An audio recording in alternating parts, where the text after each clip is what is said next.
Hello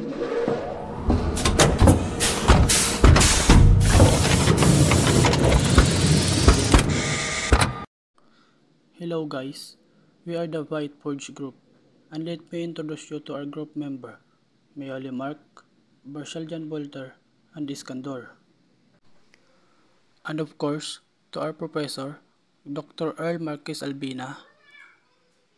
For today's video, we'll be presenting Arduino project for the fading light.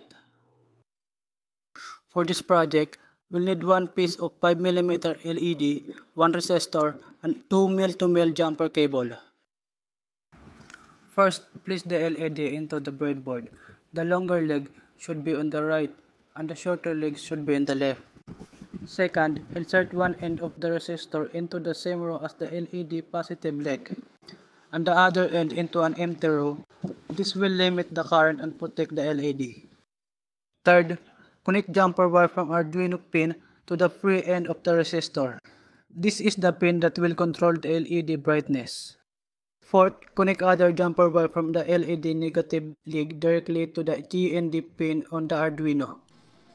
Now, here's the actual video of our team assembling the circuit and uploading the code.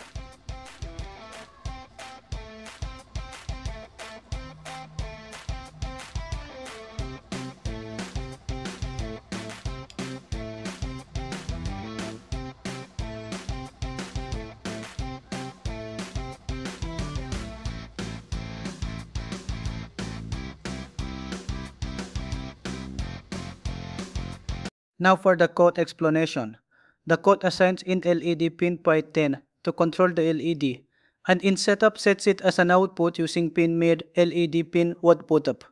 Inside loop, the function fade on 1005 gradually increases brightness from 0 to 255, while fade off 1005 decreases it back to 0, both using analog write LED pin value. This process repeats, creating a smooth breathing effect as the LED fades in and out continuously.